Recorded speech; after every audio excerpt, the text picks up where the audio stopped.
क्या आपने ये नोटिस किया है कि दुनिया बहुत ज़्यादा बोलने लगी है? हर किसी के पास ओपिनियंस हैं, हर कोई एक्सप्लेन कर रहा है, हर कोई रिएक्ट कर रहा है। लेकिन अजीब सी बात ये है कि इतनी आवाज़ों के बावजूद क्लैरिटी नहीं मिल रही। और इसका रीज़न सिर्फ लोग नहीं है, आसमान में होने वाली हरकत भी है, यानी कि प्लानिटरी पोजीशन का शिफ्ट भी है। तो आसमान में जेमिनी का जो कॉन्स्टलेशन है वो एक्टिवेट हो रहा है और जुपिटर ऑलरेडी जेमिनी में बैठा हुआ है। अब 14 तारीख को वीनस यहाँ पर आएगा, ट्रांजिट होगा, और 15 मई को सन ट्रांजिट करेगा जेमिनी में। तो ये जेमिनी की एनर्जीज को इग्नाइट करेगा, यानी माइंड, इमोशंस और ईगो सब एक साइन में एक्टिव होने वाले हैं। लेकिन यहाँ असली ट्विस्ट शुरू होता है कि जेमिनी मरकरी का घर है, कम्युनिकेशन का घर है, इंफॉर्मेशन का घर है, और यहाँ जुपिटर कंफर्टेबल नहीं होता। जुपिटर रेट्रोग्रेड था, रेट्रोग्रेड के बाद डायरेक्ट हुआ, आपको पॉजिटिव रिजल्ट देते देते रोक देता है, 99% पर लेके जाके आपके काम रोक देता है। तो ये जुपिटर की थोड़ी सी नेगेटिविटी है जेमिनी में होने की वजह से। और यहाँ जुपिटर, जैसे मैंने आपको बताया, कि कंफर्टेबल नहीं होता, क्योंकि जुपिटर जो है वो विजडम का प्लैनेट है और जेमिनी जो है वो एंडलेस इन्फॉर्मेशन है। यानी जो जुपिटर है इस वक्त एक ऐसी जगह पर फंसा हुआ है जहाँ सच और शोर मिक्स हो चुके हैं। लोग ज़्यादा बोलेंगे, कम समझेंगे, रिलेशनशिप मिक्स सिग्नल्स देंगे, ओवर थिंकिंग करेंगे। लोग इमोशनली अवेलेबल नहीं होंगे लेकिन अटेंशन ढूंढेंगे। वीनस जेमिनी में जब आएगा तो ये अट्रैक्शन को फास्ट करेगा लेकिन डेप्थ को अनस्टेबल कर देगा, यानी रिश्तों में गहराइयाँ नहीं होंगी। सन जेमिनी में ईगो को वर्ड्स देगा, यानी ईगो जो होगी वो फ्लेयर करेगी, लेकिन साथ ही आर्ग्यूमेंट्स, इम्पल्सिव ओपिनियंस और मेंटल रेस्टलेसनेस भी बढ़ाएगा। लेकिन सबसे खतरनाक पॉइंट ये है कि इन सब प्लैनेट्स की जो सातवीं नज़र है वो सीधा सीधा सजिटेरियस पर पड़ रही है। यानी जेमिनी जो है वो इन्फॉर्मेशन है और सजिटेरियस जो है वो एक सच है। तो अब जो एक जंग होगी वो सिर्फ रिलेशनशिप्स की नहीं होगी, आपके बिलीफ सिस्टम्स की भी होगी। लोग पूछने लगेंगे कि सच क्या है, झूठ क्या है, किस पे ट्रस्ट करना है, और क्या हम वाकई स्पिरिचुअली एक अलाइंड हैं या नहीं हैं, या सिर्फ इंफॉर्मेशन कंज्यूम कर रहे हैं। तो इस तरह की बातें चलेंगी। ये ट्रांजिट दुनिया को मेंटली हाइपर एक्टिव कर देगा लेकिन स्पिरिचुअली एक्सपोज भी करेगा। और फिर 2 जून के बाद जब जुपिटर जो है जेमिनी से निकल कर कैंसर में एंटर करेगा, यानी अपनी एग्जॉल्टेड पोजीशन पर आएगा, यानी शर्फ में आएगा, तो यहाँ पे जो कन्फ्यूजन बिल्ड हो रही होगी वो जून के बाद चीज़ें इमोशनल क्लैरिटी में कन्वर्ट होना शुरू हो जाएंगी। तो अगले कुछ हफ्ते मजाक बिल्कुल भी नहीं होगा, एक मैसेज रिलेशनशिप बना सकता है, एक स्टेटमेंट कंट्रोवर्सीज क्रिएट कर सकता है, और एक सच पूरी ज़िंदगी बदल सकता है। मैं हूं इरफान और आप देख रहे हैं सितारों का सफ़र। आइए शुरू करते हैं कि जो सन और वीनस का ट्रांजिट है ये आपकी कुंडली पर क्या इम्पैक्ट लेकर आ रहा है।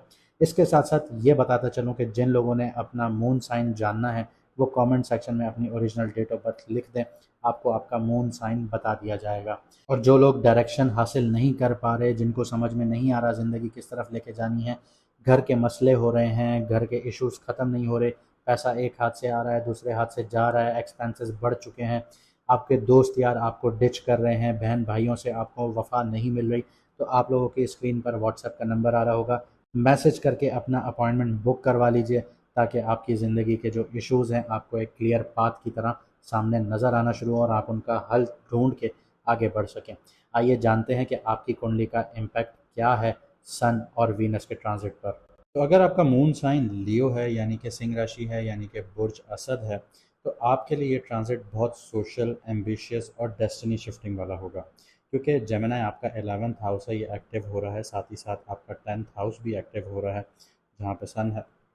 और वैदिक एस्ट्रोलॉजी में 11th हाउस सिर्फ फ़ायदे मुनाफों का नहीं होता, ये आपके ख्वाब, आपके नेटवर्किंग, आपकी social circle, audience, influence, future planning, income growth और डिज़ायर फुलफिलमेंट का होता है।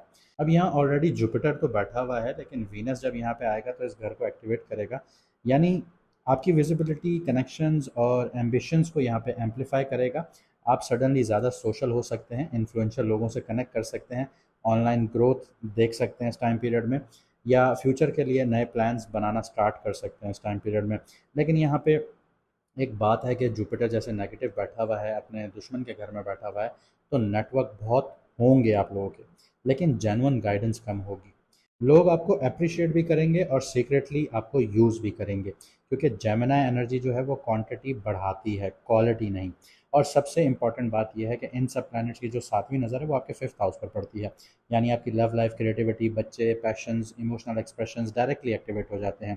अब सिर्फ आपकी सक्सेस का फेज़ तो नहीं होगा, लेकिन हार्ट भी इन्वॉल्व हो जाएगा यहाँ पे। करियर, बिजनेस और फाइनेंस के हवाले से देखें तो ये ट्रांजिट जो है वो करियर ग्रोथ के लिए स्ट्रॉन्ग है। Entertainment, media, leadership, content creation, politics, business, networking, public image पे अगर आप लोग काम कर रहे हैं, डिजिटल प्लेटफॉर्म, तो अगर आप लोग इनमें हैं तो आप लोगों को फ़ायदे हासिल होंगे। आप लोगों की ऑडियंस ग्रोथ होगी, रिकग्निशन होगी, कोलैबोरेशंस होंगी, इन्फ्लुएंशियल कॉन्टैक्ट्स बनेंगे या फाइनेंशियल अपॉर्चुनिटीज़ भी मिल सकती हैं आप लोगों को। लेकिन ईगो बेस्ड डिसीजंस जितने भी हैं वो आप लोगों ने अवॉइड करने हैं, क्योंकि सन आपको स्पॉटलाइट तो देगा, वीनस पॉपुलैरिटी देगा, जुपिटर एक्सपेंशन देगा, लेकिन अगर ग्राउंडेड नहीं रहे तो फेक प्रोमिसेस देखने को मिलेंगे, टॉक्सिक रिलेशनशिप्स देखने को मिलेंगी, आपको नेटवर्किंग में पॉलिटिक्स का शिकार हो जाएंगे, या अनरियलिस्टिक एक्सपेक्टेशंस आपकी बढ़ जाएंगी, प्रॉब्लम क्रिएट कर सकती हैं ये चीज़ें। लेकिन 2 जून के बाद जुपिटर जो है वो कैंसर में जाएगा, तो उसके ऊपर हम आपको अलग से बताएंगे कि फिर वो आपके लिए और कैसे काम करेगा। आगे बढ़ते हैं, रिलेशनशिप, मैरिड और सिंगल लोगों की बात करते हैं तो यहाँ एनर्जी बहुत स्ट्रॉन्ग और इंटरेस्टिंग हो जाती है, क्योंकि फिफ्थ हाउस एक्टिवेशन जो करता है तो वो रोमांटिक एनर्जी को इंटेंस बना देता है। तो सिंगल्स के लिए सडन अट्रैक्शन होगी, ऑनलाइन रोमांस देखने को मिल सकता है, इंटेलेक्चुअल केमिस्ट्री बढ़ सकती है, या किसी सोशल एक्टिव पर्सन के साथ कनेक्शन बढ़ सकता है।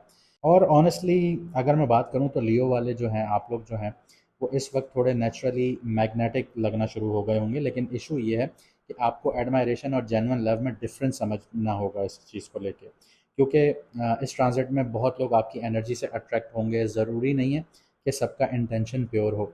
मैरिड लोगों की बात की जाए तो पार्टनर को इमोशनल अटेंशन की बहुत ज़्यादा ज़रूरत होगी। अगर आप सिर्फ करियर, सोशल लाइफ में बिजी रहे तो इमोशनल डिस्टेंस यहाँ पे बिल्ड होना शुरू होगा। और इनका जो सेवन्थ हाउस पे इम्पैक्ट है, एस्पेक्ट है, तो ईगो क्लैशेस भी हो सकते हैं, ड्रामेटिक रिएक्शंस भी आ सकते हैं, मुझे समझा नहीं जा रहा, ऐसी फीलिंग्स भी आती हैं, ये क्रिएट होती हैं इन प्लैनेट्स की एनर्जीज़ की वजह से। तो कुछ लियो वालों के लिए अनएक्सपेक्टेड प्रेगनेंसी न्यूज़ आ सकती है, बच्चों से रिलेटेड फोकस या क्रिएटिव ब्रेक थ्रू भी मिल सकते हैं।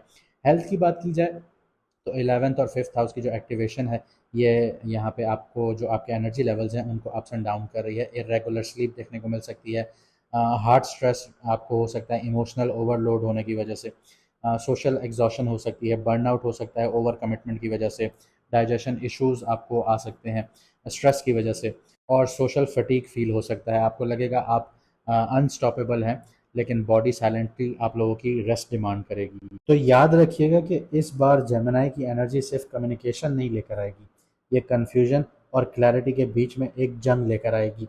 वीनस जो है वो इमोशंस को हवा की तरह चलाएगा, लेकिन सन जो है वो जलती पे तेल का काम करेगा, आपके ईगो को लेके और आपकी आइडेंटिटी को लेके।